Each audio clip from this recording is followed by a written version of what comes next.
Invested Agents presents Real Estate Action Live. Yes. We're going to do something different. Multiple guests answering a single question. This will be a fun, fast-paced hour with amazing guests. And that is how you're going to win all day, is to empower your people. Too many agents trying to figure out, well, how do I get my buyer's offers accepted? It's easy. Offer the highest price. It's not rocket science. When you're a realtor or you're doing something in real estate, you have to flip the view of what you're looking at, and you start looking at what other people are doing. So it's really just personality based, and then having people learn the ropes in an effective way. Focus on just being there for people and providing value. I don't regret what I did because it really made me hustle and work hard. Better than we've ever been. We just had our first six-figure month. That 70K just jumped to six figures. I'm all about building up your knowledge base, building up your mind, building up your spirit, and just slay the day. We're always looking for people to come along and help us with our journey as well. We can also contribute and help them develop their skills. Thanks for having me. This is super cool. Yeah, great. No, it's been awesome. It's an honor to be here. I appreciate you guys. Awesome. Thanks for having me. Hi, Haley. Thank you. Good stuff. Chris, I'm so honored to spend time with you live, teaching thousands of real estate agents how to build their brand and not be a commodity.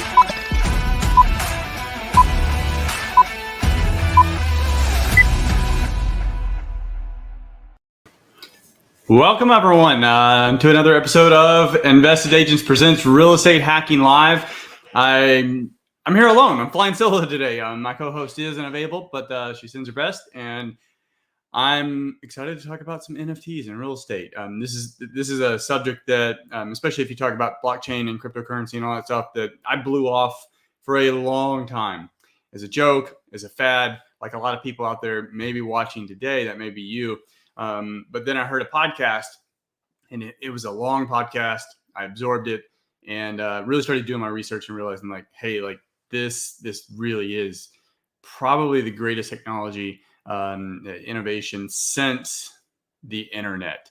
And then meanwhile, had a lot of other great conversations with some other experts in the field. And so today we're going to be talking about NFTs in real estate and what that is, what it means, what we're probably going to be seeing, and probably a whole bunch of stuff in between. So join the show, or glad you joined the show. Leave your comments, leave your questions, and we're going to get started with our first guest. We have Mr. Samuel Grossman. He is the managing director at Fairchild Acquisitions, and as of recently, I guess not so recently now, but he became the managing director of real estate services at Inveniam, and he's broadcasting live from a real estate and blockchain conference right now. So how you doing, Sam? Doing good, man. Thanks for having me again. Yeah, I'm here in Miami at Reblock. Lots of exciting things going on here. Yeah, I've seen all the comments on LinkedIn and shares, so it seems like pretty much anyone that's really heavy in this space, or at least in this little niche, they're there in Miami. So sorry, I'm missing that. Hopefully, share your thoughts afterwards. But so NFTs, right now they're just JPEGs, right? Or at least that's what the public perceives them to be. It's just an image, the silly image that you can just copy and paste. Yet they seem to be selling for millions, and it's a little bit more complex than that. There's a little bit more to NFTs than that. So when it comes to real estate, how can NFTs be used for real estate, or how are they? How can they? What are we seeing there? I mean, it's the tokenization of real estate. NFT, non-fungible token. It's still token. I mean, we can call it a fancy name. We can dress it up with a dancing animal. And attach art to it. But the fact of the matter is that it's still a token. And so the answer to the question is you just need the data. You need to Inveniam it, as we call it, better data, better value, better decisions. So going through that process, once you have the data credentialed, once you have the info on the blockchain, then you issue a token. And the tokenization of real estate is just optionality. There's this misconception that once you tokenize a real estate, everything changes. Well, it doesn't change. It's still the same cap stack, it's same operating agreement, and the same asset. What changes is the optionality of liquidity. And that is where the NFT comes in. So it's the addition of value, right? It's the optionality of liquidity. You know, is it just tokenizing an asset? Is it creating value? No, it's not.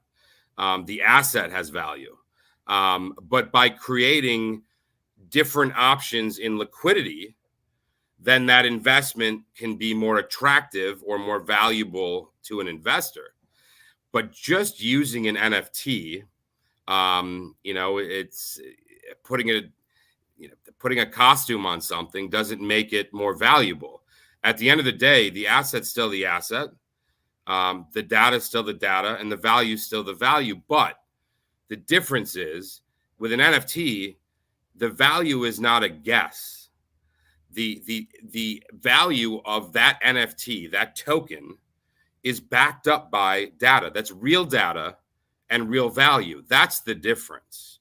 So to back that up, or to make it a little bit more, to simplify it for those who are completely new to this. So you can have an NFT that, say, is just art, and it's not backed by anything other than just art, like a Mona Lisa, if you will, whether it's a Bored Ape or whatever. And I'm not that familiar with those kind of projects. Or you can have an NFT, a piece of artwork that is backed by data, and that data says that, hey, that NFT belongs to this piece of real estate, right? So yeah, so NFT, I mean, it's a digital verification of ownership. You know, that's what it is. Kind of like a plane ticket. Like, yeah, a lot of people going on a plane ticket. I mean, you can print out your ticket, or you can just show them. It's not officially an NFT, but it almost works the same way. It's a digital it's a digital representation of the data that's represented on the plane's manifest. Yeah, so sure. So let's just take a piece of real estate, for example. The equity stack, right? The equity in a piece of real estate, or the investment in a fund. You own X percent of that fund or that piece of real estate by signing your subscription agreement, your operating agreement, and wiring your money. Okay. So now Sam Grossman owns 4% of, ABC LLC. That's great. It's a piece of paper. I have DocuSign. That's wonderful too. What you're doing is you're replacing that interest with a token. That token is in my wallet. And now that token not only represents that, 5% ownership interest in that, but in addition, the data, the information, the transparency, the trust is created because all of that goes with the token. Mm-hmm. So, that's the NFT. We can keep calling it an NFT, or we can just call it a token because it is a token. Yeah, and I imagine as this evolves over time, that term, we'll see if it sticks. It may just end up being simplified. But yeah, a token. So once it's verifiable, right? But once yes, exactly. So now here's the fun part, right? So now that you through your waiting period, now Sam decides he wants to liquidate his investment. Instead of waiting 5 years for the asset to trade or a refinance on that asset and get some money that way, now that token becomes a security, and that security can be traded on the secondary market, just like Apple. So I want to buy Apple. It's worth, $120, whatever it is. I click a button. Now I own one share of Apple. The future, what's happening now, the future of this industry is you being able to click that button, Sam Grossman, list that token on an ATS, and Chris, wherever he is, clicks buy, and that transaction is done immediately. Now, that or peer-to-peer too, like direct, like, I'm looking for that ABC LLC interest. Man, I just missed out. I want in. You've got to get out for whatever reason, and we do a direct transfer. Is that possible? So you could do a direct transfer on the platform as long as the KYC AML has been satisfied on both sides. Of course. I would suggest that, We can stay away from peer-to-peer until we have a little bit more of a proven marketplace. But anything's possible. The fact is it's digitally transferring versus going through the due diligence and waiting for appraisals and waiting for title and waiting for this and that. Now it's a click of a button. That's what this whole concept is. In the click of a button, you can liquidate your asset instead of waiting for that cash event. So when I originally said it's optionality in liquidity, originally your option was to sell or to recap. Now we have the third option, which is to tokenize. And that's what I was getting at originally. I think we'll probably have to end it here, is the adding the value. So not necessarily adding value to the real estate. The real estate has its value and that's intrinsic, but adding the value of the security, because a security now, an investor can look at security A. It's a traditional security, not tokenized, therefore very illiquid. Security B, tokenized. Which, depending on how that's structured, could have a lot more liquidity options. It seems like that's what you're getting at, and I think that's one of the greatest, most exciting part of this and how it reflects in real estate. So, man, appreciate it, Sam. I'll let you get back to the conference and look forward to seeing some comments on LinkedIn about what's to come. Awesome. Thanks for having me, Chris. Take care. All right, next up, we have Gabriel Sadoun. Gabriel is a business development associate at DigiShares. He left the investment banking world to take part in this disruptive era we're in with blockchain and everything that it's doing to real estate. So basically, the whole reason why we're having these kind of conversations, like that's why he just decided to leave his old life, jump into this full, head first. How you doing, Gabriel? I'm great, Chris. How are you? Good. So, I follow y'all's newsletters and, I see our many different events. So how are you seeing, especially maybe since we had that last conversation, NFTs are going to be impacting real estate? Yeah, so many people come to us with that term in mind, and generally we actually try to steer people more towards the security token term. And I think that's probably what Sam was also meaning by token. And is that because NFT has the stigma of it's just this weird animal smoking a cigar? So that's part of it. But there is also a very precise reason as well. It's because for a security to be compliant, it has to be fungible. Mm-hmm. You have to be able to burn and reissue it. That's the regulation says that. Now, theoretically, not theoretically, in practice, you could have an NFT, a legal entity that is tokenized via an NFT, and then an NFT that would be fractionalized using security tokens. That could work, but as you may see, that NFT layer is not really useful. So my point being, for real estate, the best way forward is to use security token standards. So the NFT standard for Ethereum, for example, is ERC 721. Well, there are others for security tokens, like ERC 1400 or ERC 1404. And those have the embedded compliance aspects that will make that security compliant with the laws and regulations. So these securities is there any one particular cryptocurrency that you're seeing them mainly minted on, or like any particular blockchain? I know Ethereum is one of the, I guess, most prominent ones, but they're not the only one that has the ability to create smart contracts, which in a sense, that's what an NFT is. It has the ability to have a smart contract, which can have, varying layers of utility or representations. Definitely.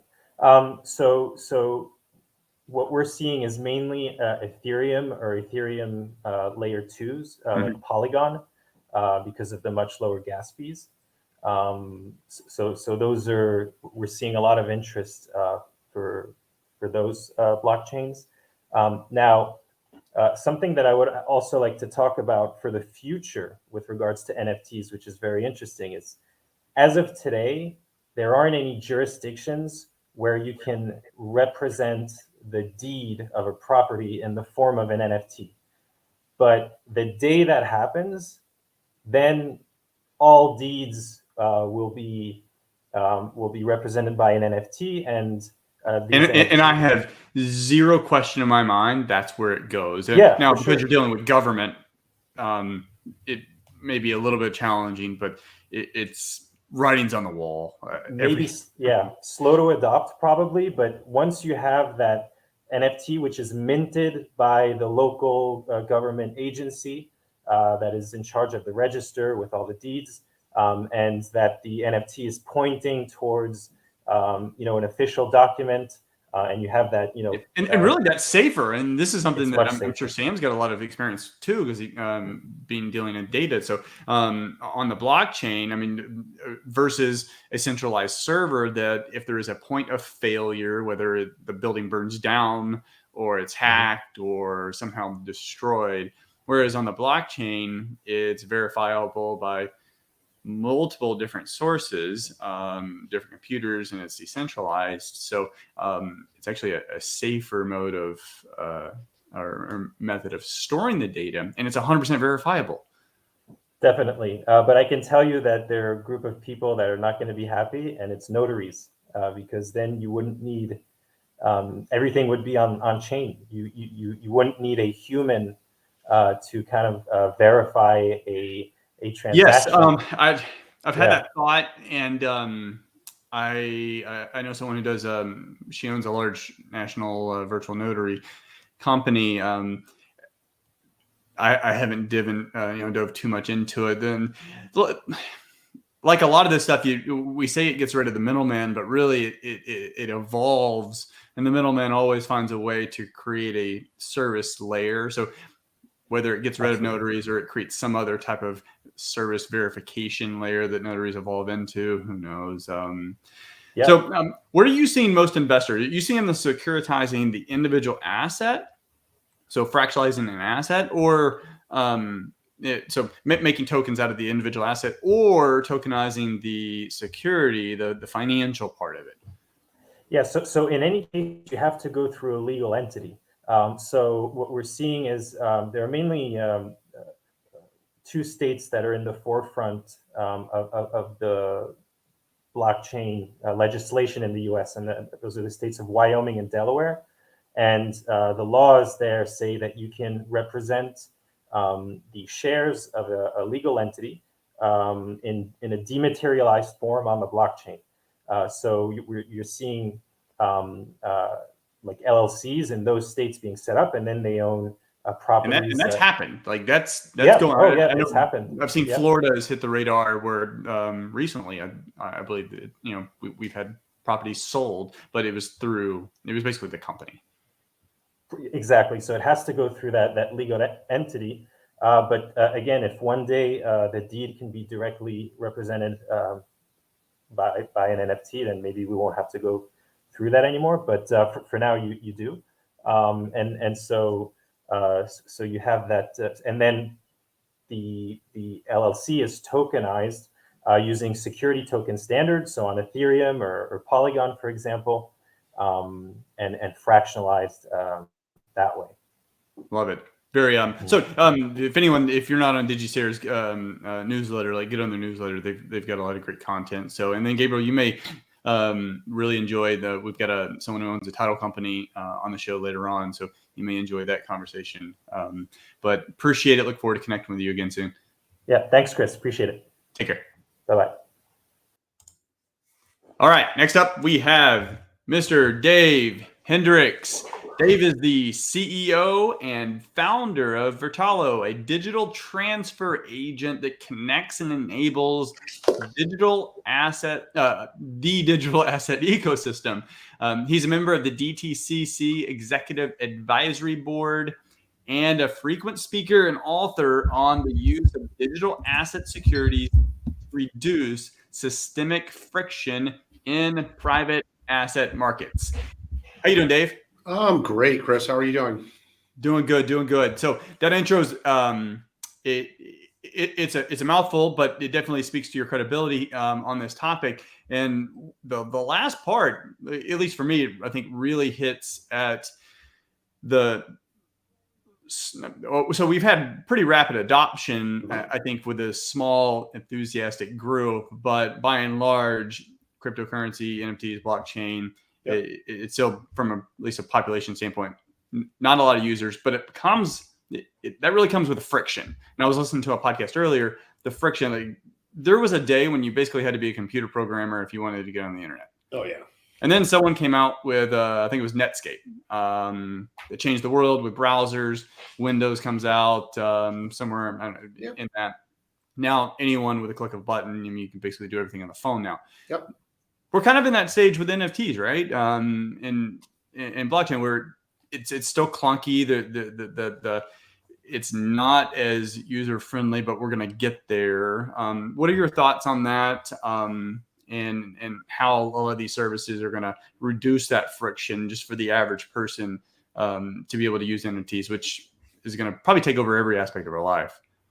Yeah, I would actually, rather than use Netscape, I would probably say America Online, which is a little earlier than Netscape, and I think that NFTs have had their America Online moment. And they almost had a combination of America Online and Coinbase moment. America Online abstracted the technical complexity away from accessing the internet, which prior to that was command line and modems and Usenet, and I was involved in rolling that out in businesses back in the day, and that was complex. You couldn't send a file to someone very easily before those things happened. I remember DVDs.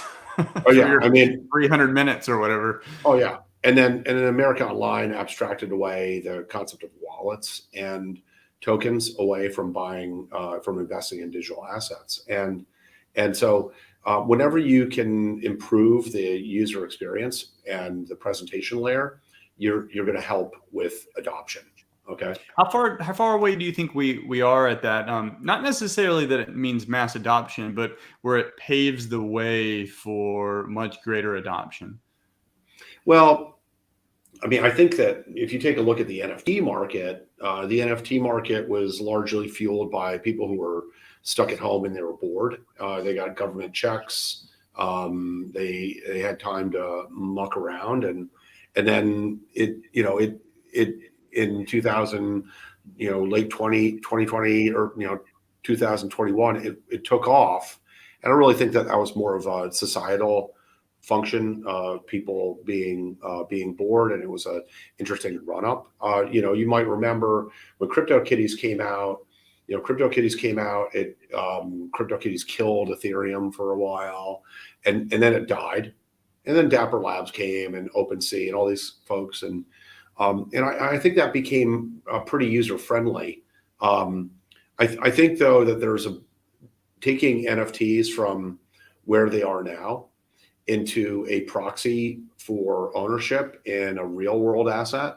I think that's actually a much greater leap, and it's certainly there's a leap in the contractual legal ownership of the underlying property.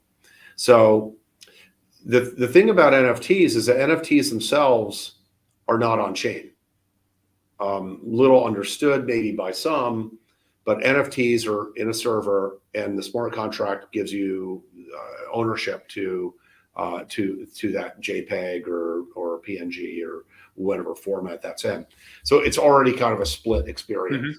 And you can certainly copy an NFT and you can put that up on your wall, and you don't own it, but you can get a representation of it, kind of like a poster of Elvis or something like that.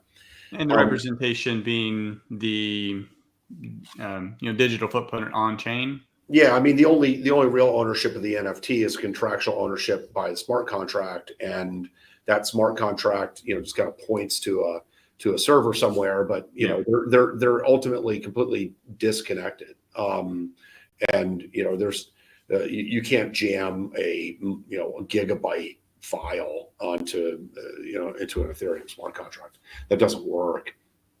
Now, as far as using NFTs, and I'm just keeping my comments like super narrow. Gabriel was right. I mean, NFTs right now are not especially useful. They're fun when it comes to real estate, but they're not necessarily useful because the image itself, the NFT image, is not a contract. And I think it's really cool for displaying that you own this apartment or a portion of an apartment or a property. It's almost like a certificate of authenticity. I think it's interesting to be used as a digital twin for a legitimate contract. Yeah. Which for the hard asset. Yeah. Yeah, it's a digital twin. I mean, it's like, hey, look, I got this. I got this trading card. I bought this house, and when I bought this house, I got a little model of the house, or I bought a G650, private jet, and I got a little private jet that I can put on my desk. The possession of that little plastic jet model is not a legal hold on the jet itself, and so if someone steals the jet from your desk, they don't own the actual jet. But that's actually a good point, because you could have the model jet and then go take a picture with your phone to the real jet, and you could flex and never own it. Yeah, and now theoretically, with the NFT, it could be verifiable that at least you own the NFT that represents ownership of the jet or the Maserati or whatever it is. So could provide some extra verification on those that just like flexing. Now, you can make an individualized, watermarked NFT that represents a fractional ownership and some, amazing property somewhere. And, I think that's fun. And I think it's cool. You could conceivably use the NFT if it was like a QR code to access a timeshare, maybe, and say, hey, look, this NFT that I have, which is a QR code. This QR code is requires two-factor authentication back here, but if I have this QR code, I can access this property or maybe an office space or something like that. And if I transfer this to somebody else, I've got to transfer the 2FA functionality so that they can actually access the thing. If they don't have all those pieces, and the contract, they don't own it, but you can have some transferability for it. So, I mean, there's certainly some interesting things to, some interesting applications. I mean, but if you go into the fractionalization of the NFT, there's nothing wrong with fractionalizing an NFT and taking a home and saying, I'm going to create 20, I'm going to fractionalize this massive, ski house in Aspen, and I'm going to split it into 20 parts, and it's a timeshare. Well, the second you do that, you go away from what an NFT is now in its singular form, which is just a piece of art, which is, art's never typically or historically been seen as a security, even though it's promoted as a great thing to invest in. But as soon as you fractionalize it and you tie it to a legal contract, et cetera, you turn it into a security. 100%. So I think what we're going to see as NFTs, or become more expensive, well, obviously they've come off their highs in the last, month or two, but they're still very expensive. You will see holders of NFTs saying, hey, look, I need to limit my downside, and I need to take some money off the table. and I'm going to sell my Bored Ape Yacht Club, portions of that, or my DGen or whatever, these things. As soon as I split it into two and I start selling it, that it's going to become a security, because you're going to promote it. And that's where a security attorney comes into play. But ultimately, the right now I think it errs on the side of a lot of art. A few, very, very few have utility. Whereas in the future, we're probably going to have the inverse, where most, if not nearly all, will probably be more utility based, with some art collections. I think it's cool. I don't, we don't spend a lot of time in it because Vertalo, we're a digital asset securities firm. We produce digital asset securities. That's what we do. But we believe that this NFT world is going to, and just like DeFi too, they're all going to merge back in because of the regulators, because of the investor protections from the SEC. They're going to end up getting managed slightly differently than they are today. And that can have some benefits too. I saw an SEC an article last night where they're taking more interest in paving a way, which I think actually opens up markets, because then you get a lot of scared money that can then confidently go in and not worry about violating. I think it's tons of fun. I think it's all fun. I think it's great. But it's all fun until you buy at the top, or until someone steals it from you. And I think maybe the last 30 seconds, that security point, the security definitely is a lot of the biggest concern, because you've had entire companies, and then of course there's a lot of scammers going around. It's new. Probably just like when the internet came out. But it's hard to get scammed out of property, super hard. And I think there'll be some very interesting intersections here. So, hey, thanks for having me on. Absolutely. Thank you. Appreciate it. Look forward to talking to you again soon. Yeah, very good, Chris. See ya. Take care. All right. Next up, we have Terry Kelly. Terry is a veteran real estate agent with over 17 years of experience. He has owned 2 independent brokerages and a Century 21 franchise. And now he's a mega team leader with eXp Realty in the St. Augustine, Florida market. How you doing, Terry? Doing great. How about yourself? Doing good. So you spend a lot of time educating real estate professionals, primarily real estate agents, that's your crowd, about this NFT, blockchain, cryptocurrency, emerging market. Is there any particular reason why you feel compelled to educate realtors in this still very new market, where we're not really seeing a lot of transactions involving this stuff? Yeah, well, my background's in traditional real estate and running teams. In November last year, I was at a conference and I heard a young lady that had sold some crypto properties in California. She was explaining the process, and I went, "Oh my God, this is coming." I don't think it's like today. I mean, there's stuff going on today, but it's more of a future based.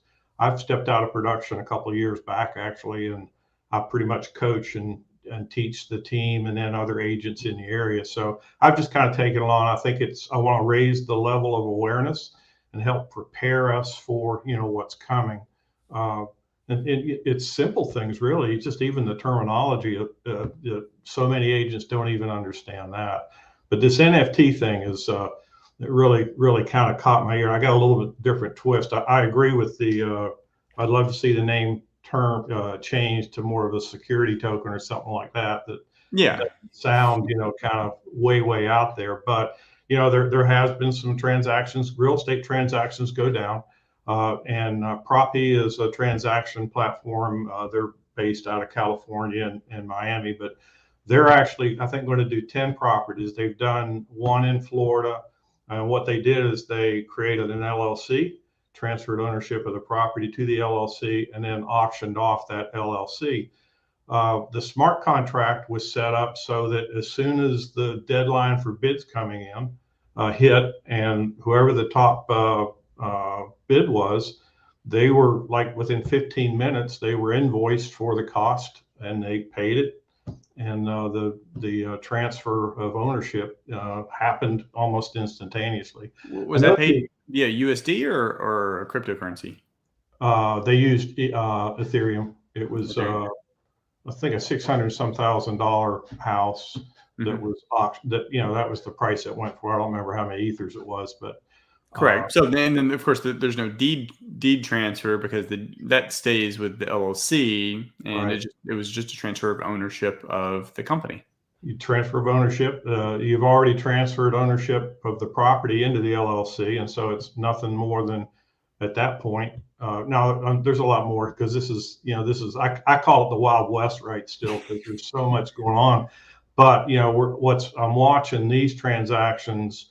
How are they going down? What's going wrong? What's come up? There was, I think, the first NFT real estate transaction was tried over a year ago in California, and the owner did much like what they were just talking about, that they had a picture of the property, and nobody bid on it at all. So this is a slight variation to it, that somebody's getting a tangible asset. I'd say tangible, an LLC, which is direct ownership.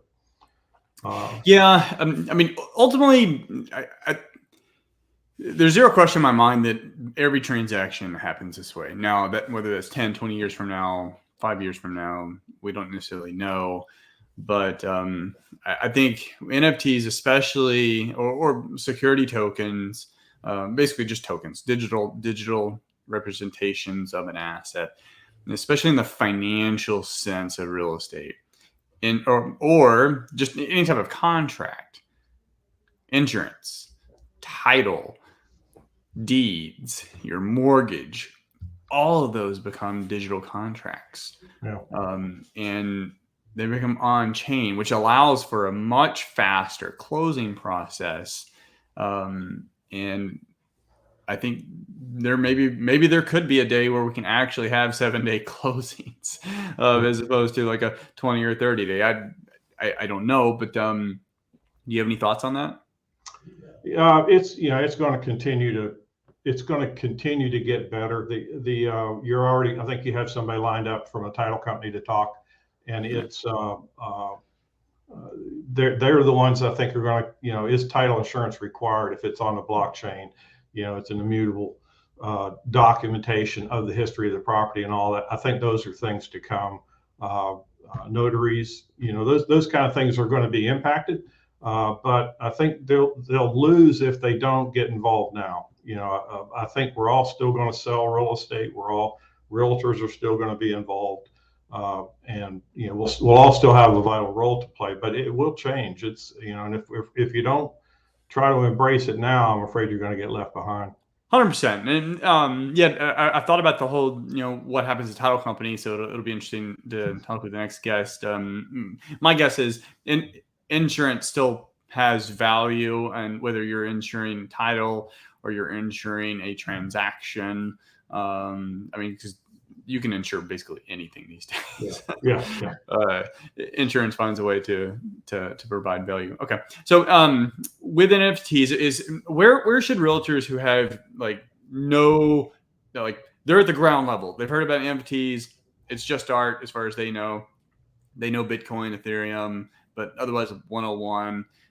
Is there any particular podcast you're recommending, or any resource for people to just get the basic level of understanding of what's going on?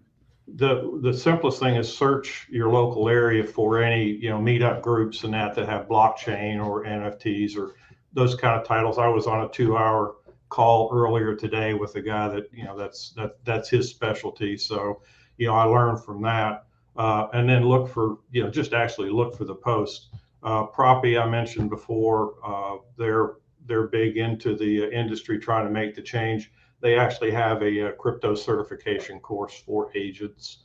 It's PROPY.com, and there's access to it. You can sign up for it. There's about 7 videos and a test. But then so at that point now you can start putting yourself out there as having some level of expertise. But which I think is important, because I mean, a lot of agents, they'll brand themselves in unique niches, whether it's luxury, whether it's affordable housing or student housing or whatever. But a lot of those are also so crowded. I mean, that being a luxury agent isn't like a new term or that unique term to the consumer. But being a digital or like a crypto agent or an NFT agent or whatever that term ends up evolving into, that's a new niche that you can really set yourself apart from other, other agents, and potentially put yourself in a position to get a lot more clients as that economy, as that market grows. Because it's still, you're probably years away, most people years away from ever doing a transaction that involves crypto, but you can be the go-to. Yeah. Well, and you become the access then for the fractionalized ownerships. And that's the thing that I'm, just totally excited about is fractionalizing properties. You can now get more investors involved at a lower level. It becomes a security token when they do that. So now you have the protection of the security. So even a low dollar investor has access to invest in high return properties through some of the things that are coming. Those are the things that, really have me going. The single token, like right now, the tokenized properties, they don't have there's no mortgage on them. They've got to be clear, and so those are kind of testing the water, getting everything through, and that's going on now. But, you can actually tokenize your primary residence. The example of $500,000 property with a $250,000 mortgage on it, tokenize it, create 500,000 $1 tokens, sell them on the secondary market. You get 250,000 of them sold. You paid the mortgage off. Now you live in the house. You have half ownership, but the debt's been taken over by somebody else that's buying the future equity in the property. Those kind of things are happening now, and we're talking about NFTs, but those are things I think that that we are going to be able to bring into the marketplace sooner rather than later. Once the trust, we have a couple under our belt, and there's more trust there.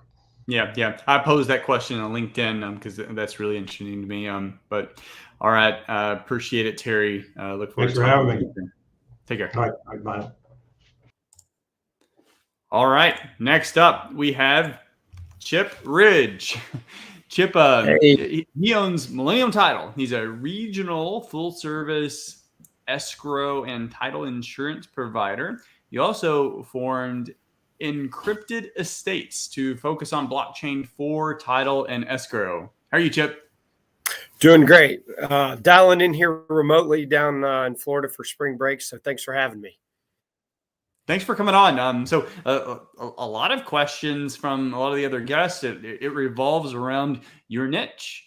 And that's actual transactions being done on chain, specifically deeds, and what role title is going to play as this market grows out. So what are your thoughts there?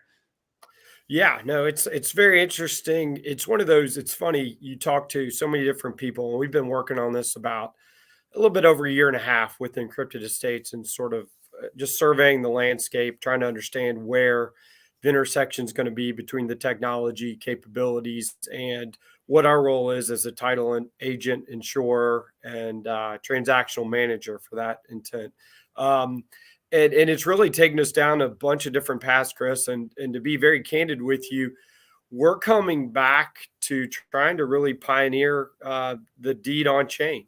We feel very strongly that there's a lot of compelling use case, but the most important thing that we can focus on right now is getting people to actually adopt the utilization. So actually providing people with that opportunity to put their deeds on the blockchain. So that's a big focus point of ours. And that's are there any deeds on chain right now?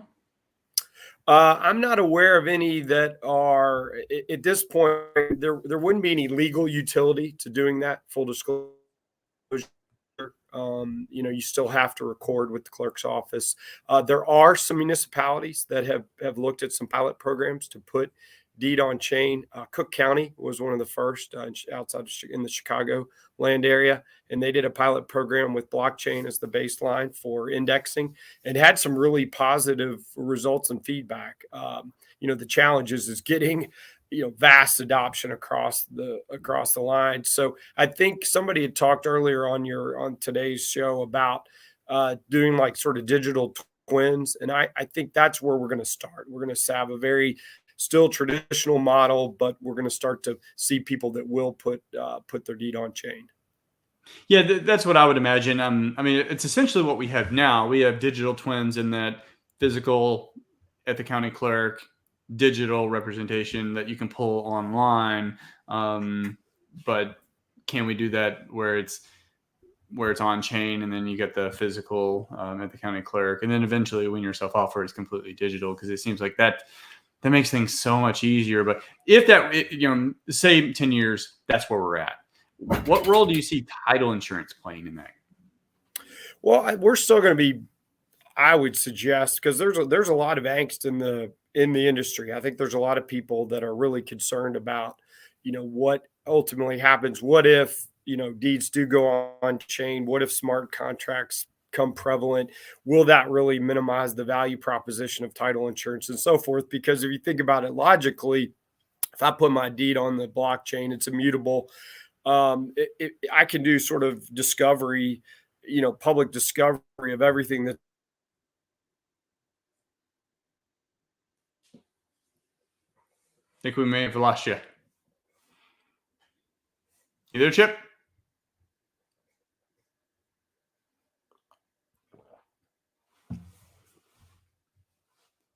Dropped off at a cliffhanger moment.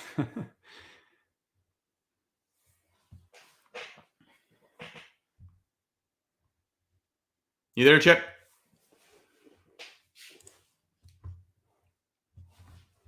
Or why Chip's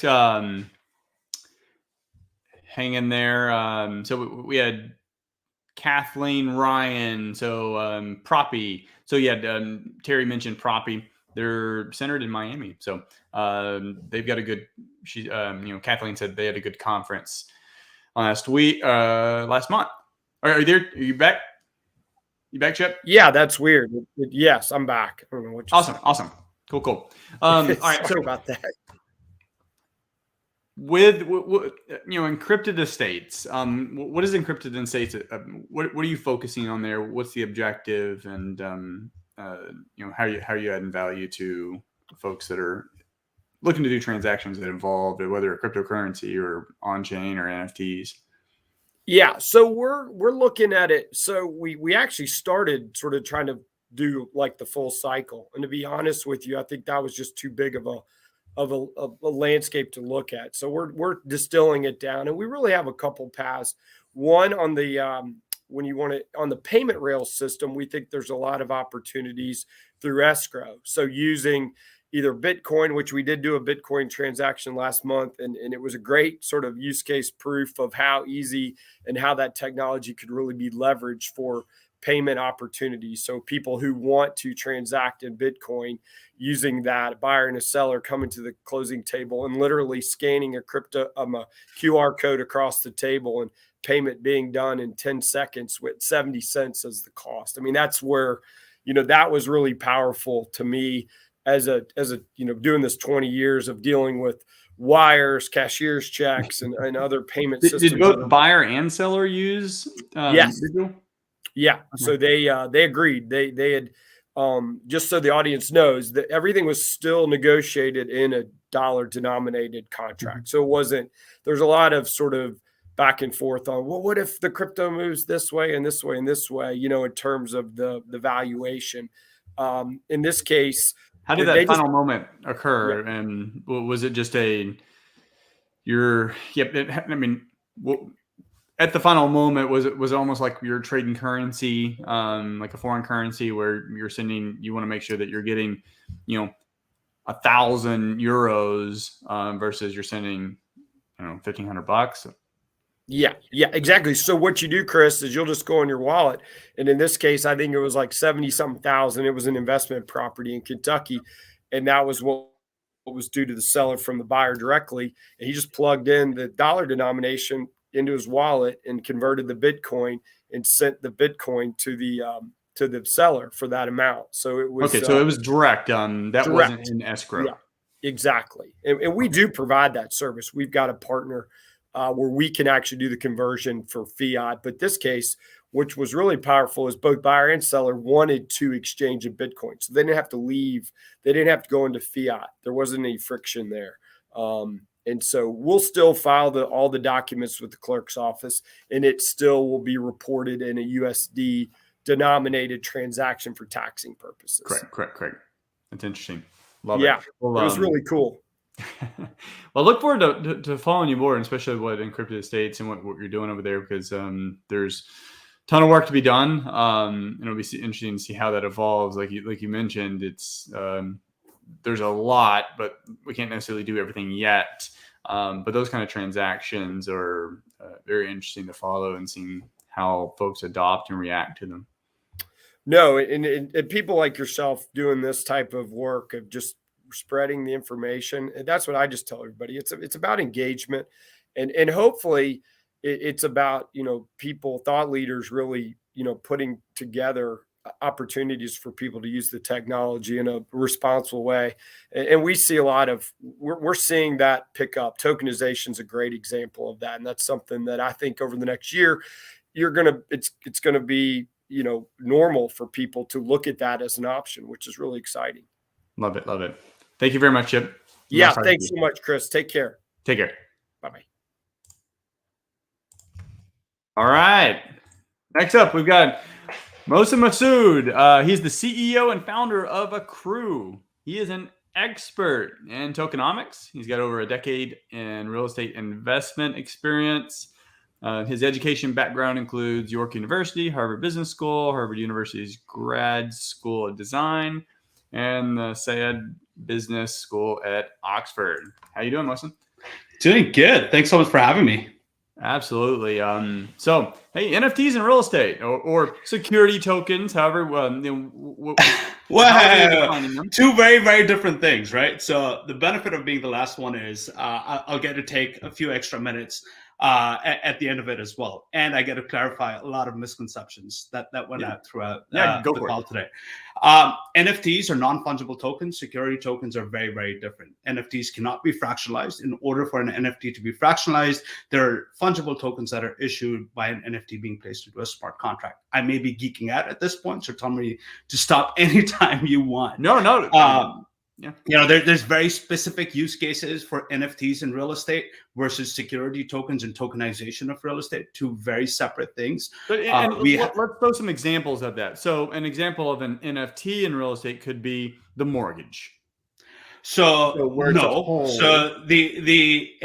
example of the NFT in real estate would be a land registry product, essentially, or something like what Proppy is doing. Yeah. So, or insurance, or something that has some form of royalty that has contractual in a whole versus ownership in a, say, whether it's private equity or more timeshare, like where it's the asset itself, which is chopped up against 10, 20, 100 different people. Yeah, absolutely. So the thing that Proppy is doing is fabulous, right? Because not only have they created an NFT for peer-to-peer transactions of the asset in itself, since the asset is held in an LLC and the ownership of the LLC is represented by the NFT, but they're saying the first agent who sells that NFT is going to continue to receive royalties over a period of time. So they're truly using NFTs for their true purpose: royalties, continued payments, ongoing transfers, peer-to-peer transfers, and so on. Similarly, we have securities. No, not at all. So is it no in that you're just not seeing it, like you haven't seen that happen, or that's not? For securities to be traded and trailer fees to be paid or royalties to be paid, the person receiving those fees needs to have a securities license, legally not possible kind of deal. And for, when at that point, they're basically like a stockbroker.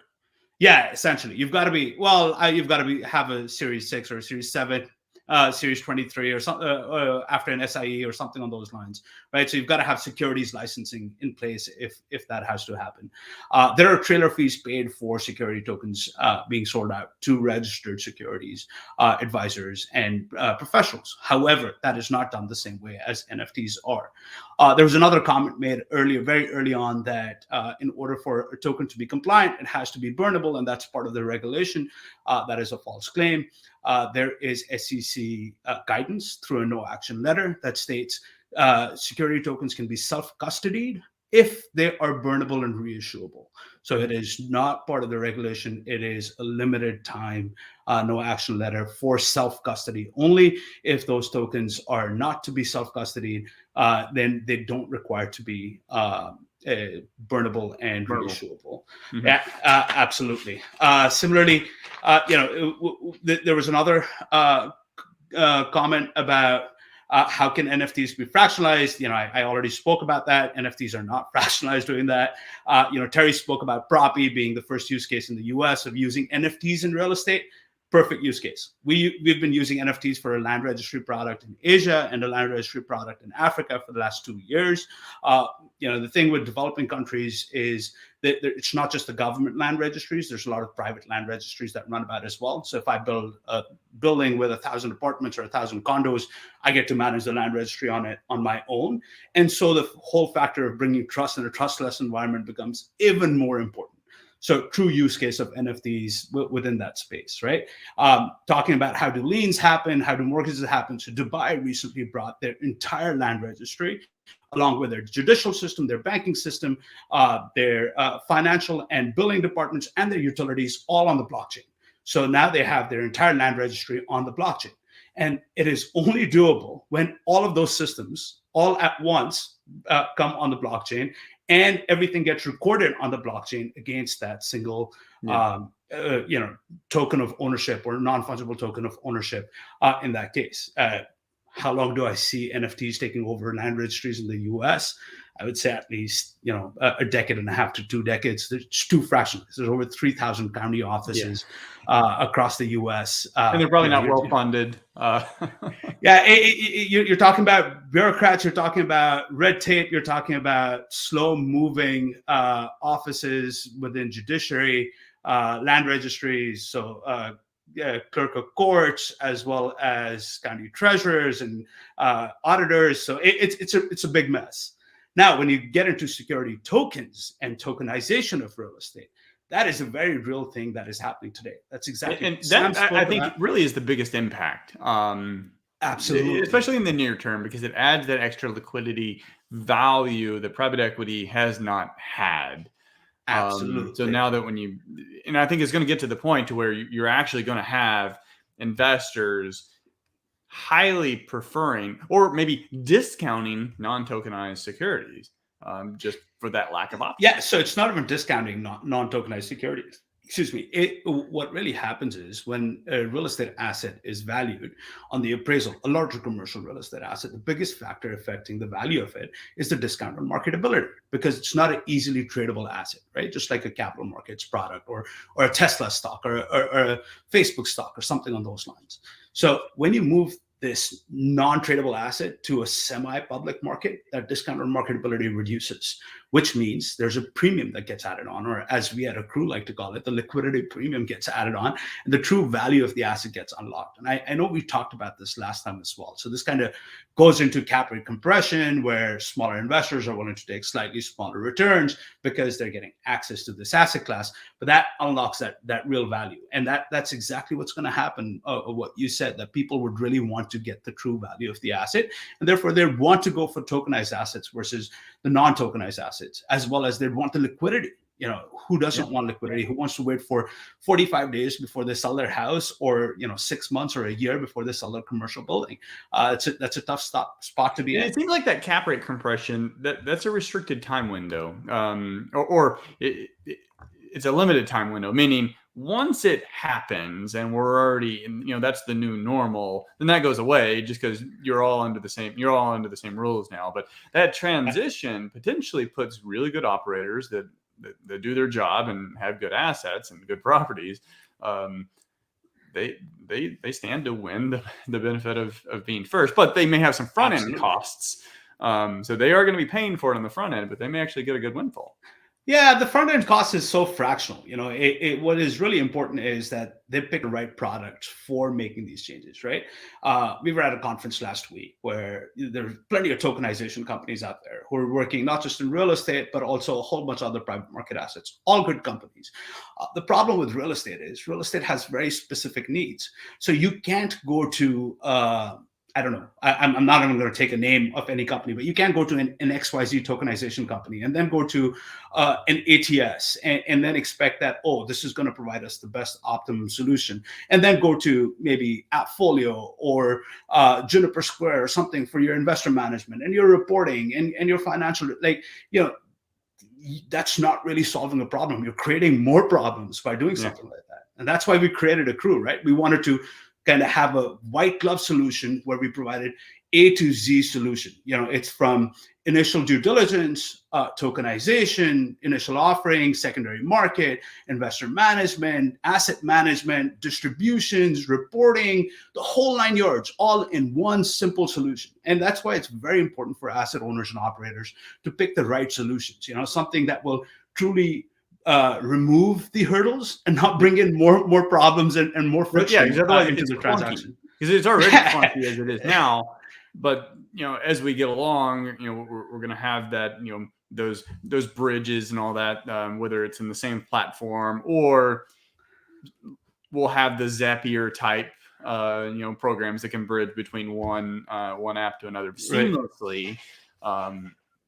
Yeah, no, like we use Inveniam for credentialing all the data that's behind every asset on our platform, right? So we Inveniam every asset, as Sam started off with it. So there's already those things being built in. Like we have API calls into Appfolio, Yardi, Rent Manager for getting the real-time data onto the Accrue platform if you don't want to move from your existing platform onto the Accrue platform. So those bridges are being built, but someone needs to build it for the industry, right? So and people really need to understand the difference between what happens when you NFT an asset, like Property does, or what happens when you tokenize an asset, which is the case for investment assets, right? So Property enables real-time peer-to-peer transactions. You never have to go back to a title company to do it. You could just buy, sell, and trade it as and when you wish to do so. Your NFT represents the ownership within the LLC.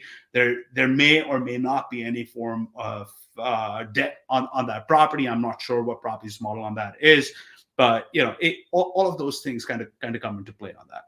Love it. Well, appreciate it. You've been wealth of information here, and look forward to talking to you again soon. We are going to be tokenizing our next fund, so I'm sure we'll talk again soon.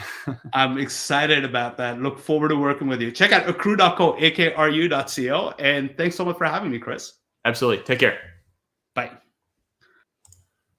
All right. Thanks again for watching another episode of Real Estate Hacking Live. Let me get that watermark off my head. So we'll be back next Tuesday, or not next Tuesday. Actually, next Tuesday is the first event that we've done live since COVID. This event that we're watching here was a local event that we brought online because we couldn't meet in person anymore. So we're doing our first local event. So if you are in the Houston area, go to investedagents.com/realtalk. And we're going to be talking about financing deals. And we got two of the biggest money raising guys. I mean, one guy who owns, he's done 2,000 or 3,000 deals, or many more than that, especially when you consider the loans that he's originated through his hard money company. And then we got another guy who has raised a ton of money for his investments and wrote the book on private money lending. So look forward to seeing you there. That's investedagents.com/realtalk. Otherwise, thanks for watching. Comment below. Let me know what you think. If you got any questions, I'll get to those comments a little bit later, and I'll see you next time.